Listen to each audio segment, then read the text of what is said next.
Ganda rito, mabuhangin. Ayan.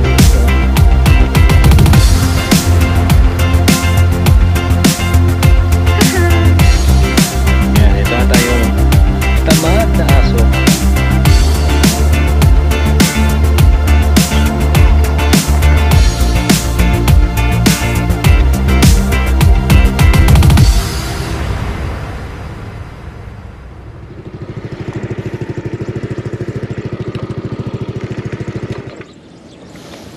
Well, good morning guys.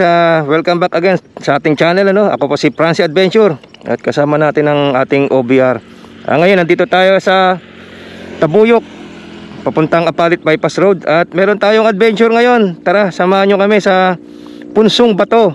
Sa DRT tayo pupunta ngayon. Magta-travel tayo magmula rito sa Pulilan Bypass papuntang DRT ng 1 hour and 30 minutes. Ganun lang kaigsi. Tara, huwag na natin patagalin ito. Punta na tayo doon sa ating destinasyon at sisilipin natin kung ano ang meron doon na maganda sa Punsong Bato. Let's go guys! Pero bago ang lahat, huwag niyong kalimutan na mag-subscribe sa aking channel, Francie Adventure. At let's go!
Sarap mag-rides.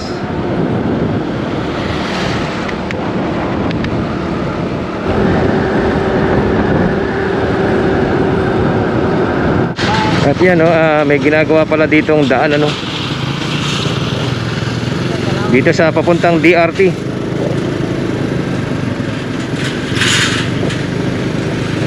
Kaya one way lang, rough road. Dito pa lang adventure na. Ayun, ano, nabudol tayo ni Google Map. Hindi ko alam na ganito pala ang daan dito, bako-bako.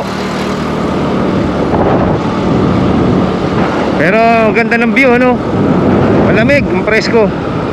Kaya lang yung karsada, durog. Ganda, oh. Yan, oh. Ganda, no?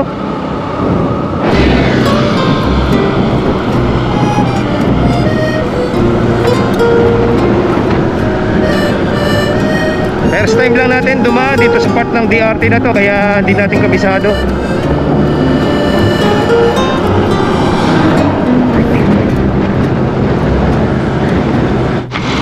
Grabe, mga kasabayan namin dito, puro mga truck na malalaki. Yan, oh. Hindi ka maka-overtake kasi sunod-sunod, oh. Tingnan mo. Ayan, oh. Diba? Sunod-sunod yung truck. Welcome to Barangay Pulo. Dito na tayo sa Pulo. Mas marami pa yung nakakasalubong naming truck kaysa sa mga sasakyan na private. Iyahay. Ano? Ayan, palabas na tayo ng tulay ng San Rafael. At ayun, oh. Ang laki na lang natungkab pala doon na ginagawang dike. Ayan pa, oh. Gumagawa pala ng dike.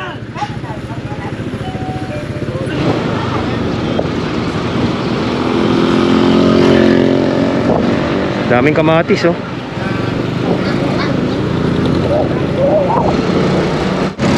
At yun ang ano, nandito na tayo sa Binagbag. Dito sa Angat, Bulacan. Malapit-lapit na tayo guys. Mamimili rin tayo ng makakain natin bago tayo dumating doon sa pupuntahan natin sa Punsong Bato. Doon daming isda oh. Diba? Oh. Ano gusto mo? Ito? Ito? Ito? Alin ba ito?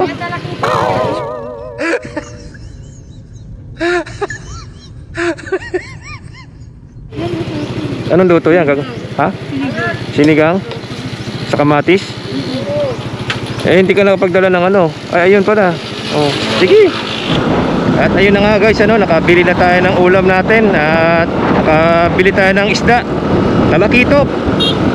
Sisigang natin sa kamatis. Yun ang ating pagkain para sa lunch.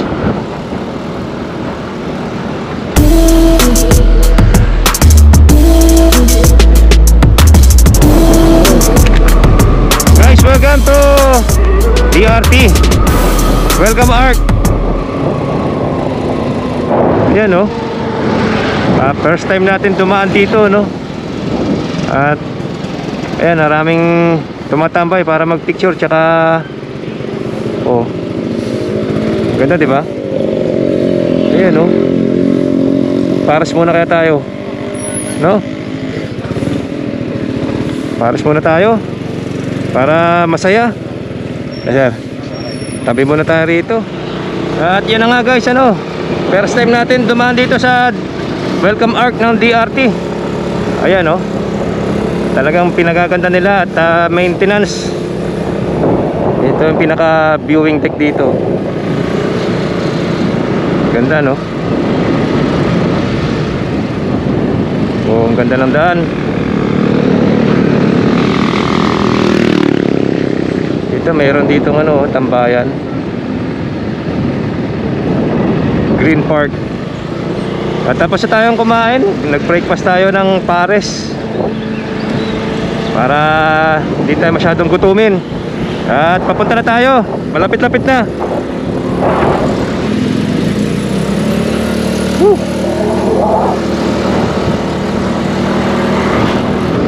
Malapit-lapit na tayo.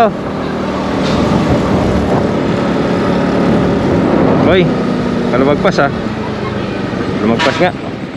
Dapat dito tayo. Dapat doon eh. Doon tayo kuman. Lumagpas tayo. Dito.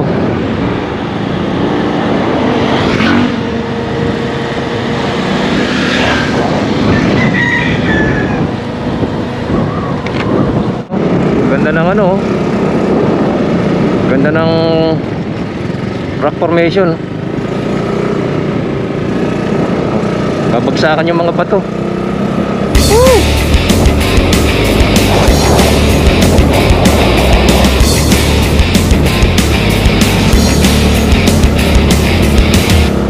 Saan tayo? Dito. Doon sa kapayunan doon. Dito tayo, kanan. At konti na lang. Ganda oh. Ganda ng tanawin.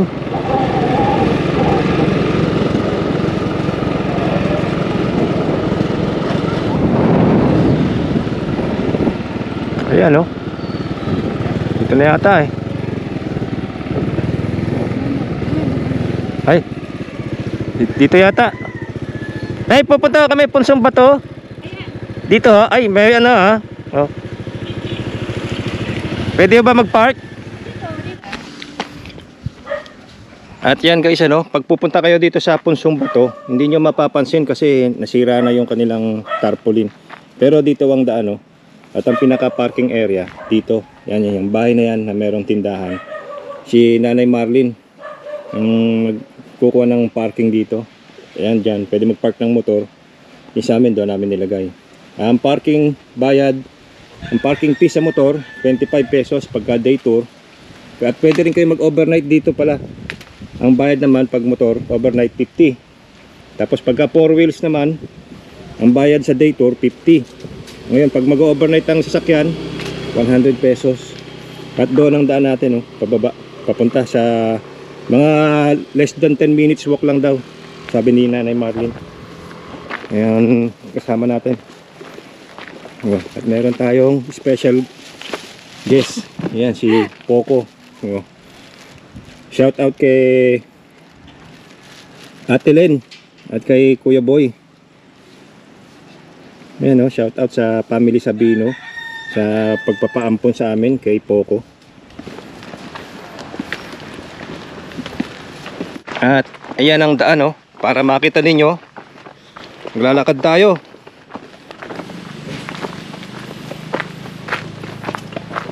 Ayun ang daan, pababa sa may sagingan. Baby pa kasi si Poco eh, kaya baby pa. Kaya hindi pa masyadong sanay lumakad. Ayan, oh. Kaman. Tamad pa.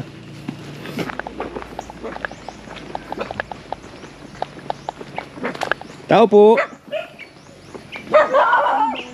Ayan, dito.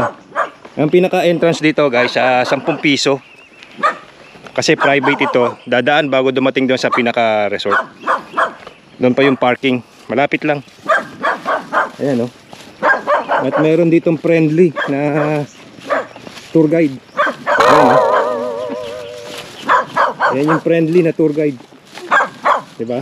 Welcome ka pa, oh. Ayun, naririnig nyo ba yun, guys? Yung mga ganong tunog ang gusto ko eh.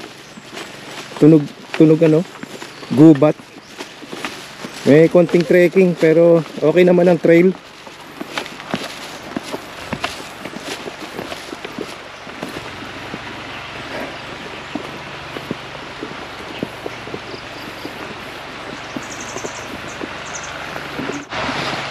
At yan, guys, malapit lang. Wala pa palang 5 minutes. Ayan na, oh. Ang ganda rito, oh. Mabuhangin. Oh. Wow. Ang ganda. Guys, napakaganda rito. Grabe yan, oh. Ito yung ilog. Dalawa yung river na pinanggagalingan ng tubig, oh. Tsaka malinaw ang tubig. Ayan, merong tulay na kawayan. At napakaganda ng lugar. Ayan, oh. Grabe, solid pala rito sa punsong bato. Ayan, oh. Ayan, dala natin yung box natin.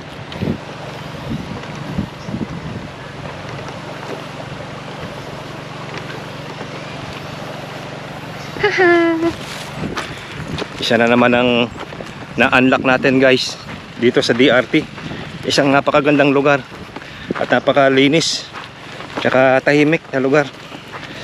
Sa dulo. Pili na lang kayo doon. Magkano ano ho? Kasi bali 300 po yung cottage. 300. Opo. Sa entrance ho? Wala na po. Wala na. Cottage lang po. Ayun pala eh. Ano pong pangalan nyo? Arnel po. Kasi Sir Arnel. Ayan. Kayo po ang may-ari dito, ano? Hindi po. Ay, hindi. Kami lang po nagaan.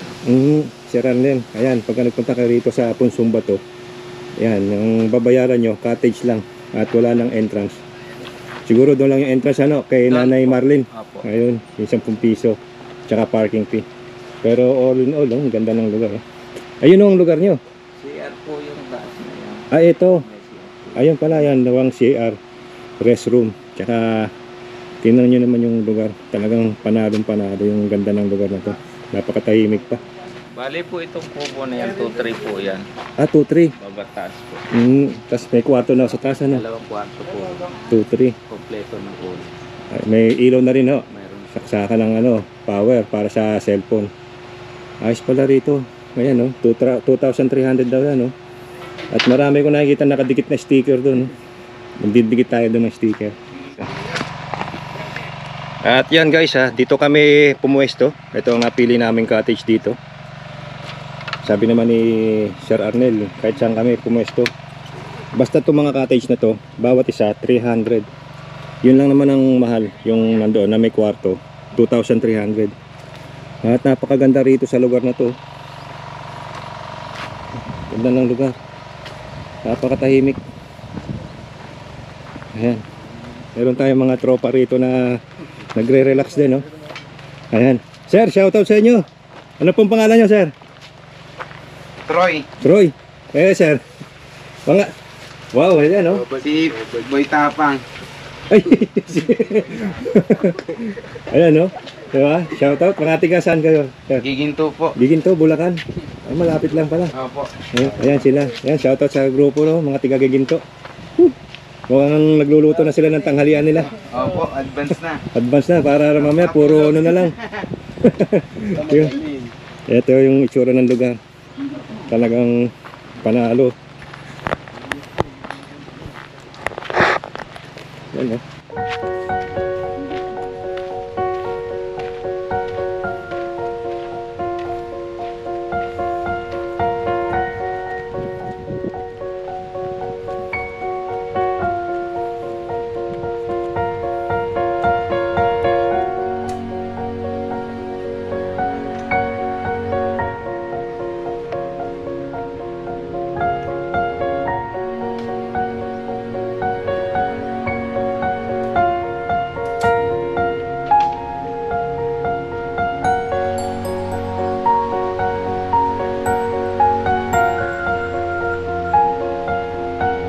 Ang ganda rito, guys.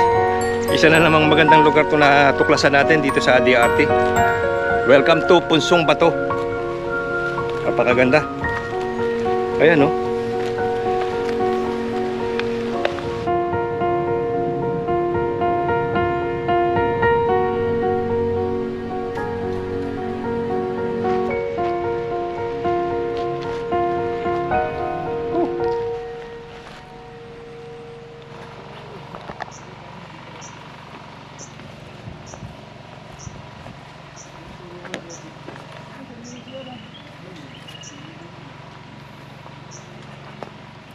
Ang ating bida ngayon, si Poco. Tulog. Bagsak si Poco. Maghahanda na tayo ng lunch natin, sasaing na. At ang ulam natin ngayon, tulingan. Talakitok. At ang ulam natin ngayon ay talakitok. Ayan, ito ata yung tamad na aso.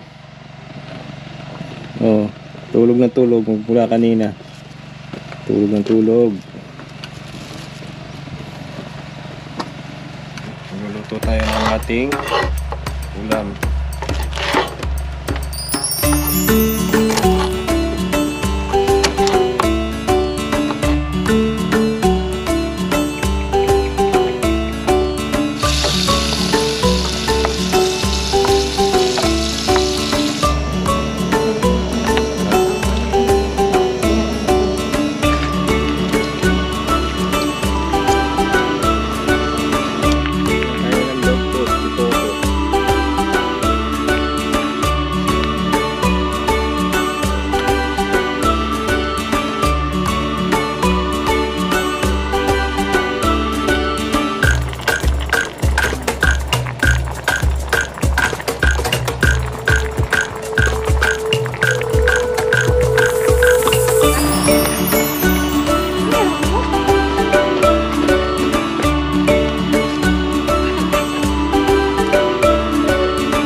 Sarap. Panalo guys, kain na tayo. Yan, no? Sarap ng ulam namin. Guys, pinaputok.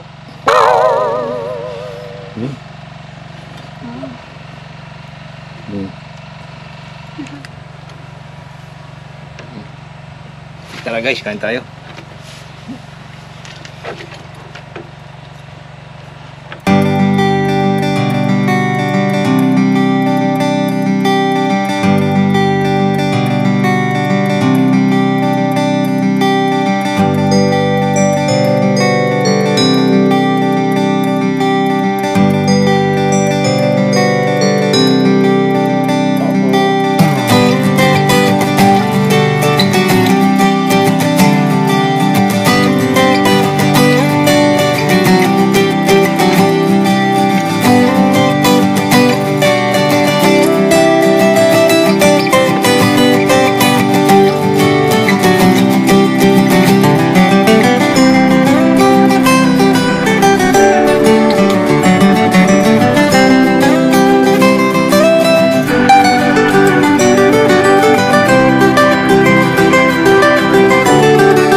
FNG.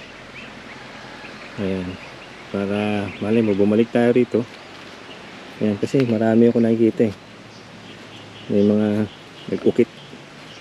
At yun yung ibang mga ibang guest, mga tulog. Napakatahimik dito. At napakasarap dito. The best ito dito mag-camping. Yun ang masasabi ko. Hindi na kami naligo kasi nakatulog na lang kami. Ang tahimik kasi ng lugar. Ang sarap matulog. Kaya yun na yung pinaka-relax namin. Pwede naman maligo pero kami hindi na. Hindi na kami naligo. Nakatulog kami. Napakatahimik. Napaka-presko rito. Ang ganda ng ambience. Yan ang ambience, guys. Yan, nakikita ninyo yung ambience ng lugar. Napakaganda. At masasabi ko no, yung lugar nila well maintained, tsaka malinis. Well maintained. At patuloy nilang dinedevelop yung lugar. Ayan. At kung nagustuhan niyo yung channel na to, huwag niyong kalimutan mag-like, share, and subscribe. At maraming salamat sa pagsama ninyo sa amin dito sa Punsong Bato. Dito ko natatapusin itong vlog na to kasama ng aking OBR. At yan, no, tulog si Poco. Yung aming bagong pet, tulog. Hindi kasi maiwanan sa bahay kaya sinama namin sa adventure namin. Lakda. See you guys. Thank you for watching. See you in our next adventure. Francie Adventure signing out. At ayan guys, magpapaalam na tayo sa magandang Punsong Bato. I love nature. May recommend ko to sa mga campers. Talagang napakaganda rito. Napakatahimik. Ang sarap. At kung pupunta kayo dito, kung gusto nyo, pwede kayong mangisda. Magdala lang kayo ng fishing rod. May mga isda ako nakikita malalaki. Magandang camping site ito. Napakatahimik.